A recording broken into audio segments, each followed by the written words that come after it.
Rail यात्री खुशी खबर एणिकी ट्रेन विलंब हेले एसी खराब थिले पाई परिबे संपूर्ण टंका फेरस्त।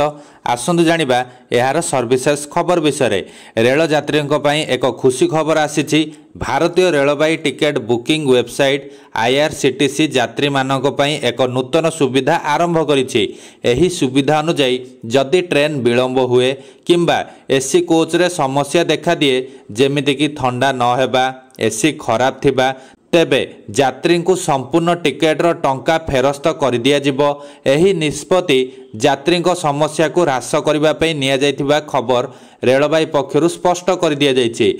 समय रे ट्रेन विलंब हेबा किंबा बगीरे एसी काम न करबा जोगु यात्री माने यात्रा समय हंतसंत होइथांती। IRCTC रो एही नूतन नियम यात्री माननकु आश्वस्ति देबो। एही सुविधा विशेष भाव में सेमानक पई लाभदायक जो माने दूर यात्रा करती एवं समयर मूल्य बुझंती। जदि ट्रेन 3 घंटारू अधिक विलंब हुए किंबा एसी कोच रे 2 घंटारू अधिक समय बीती जाइथिले सुद्धा ठंडा अनुभव न हुए तेबे एपरी परिस्थिति रे यात्री माननकु IRCTC वेबसाइट रे अभियोग को 24 घंटा मध्य आवेदन करने को पड़िबो।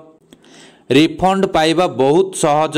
एथिपाई IRCTC वेबसाइट तथा www.irctc.co.in को जाई आपणकर यूजर नेम एवं पासवर्ड सहित लॉगिन करंतु।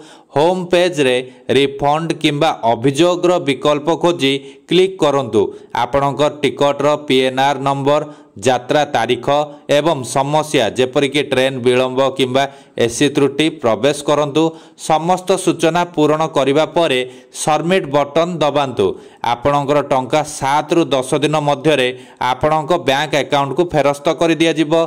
एही रिफंड नियम केवल निश्चित होइतिबा टिकेट पई प्रযোज्य। जदि आपणक टिकेट वेटिंग तालिका रे थिला किंबा बातिल हो जाइथिबो से क्षेत्र रे एही नियम प्रযোज्य हेबो नाही। सेहीपरि आपण माननकु जणाई देबाकू चाहिबु कि जदि ट्रेन विलंबर कारण प्राकृतिक विपर्यय होइथाए तेबे आपणको रिफंड मिलिबो नाही। एसी खराब हेबा विषय अभियोग करबाकू आपणको ट्रेन रो TTI किंबा कर्मचारी ठारू एक लिखित अभियोग आनिबाकू पड़िबो जहाकू आपण प्रमाण स्वरूप देखाई पारिबे।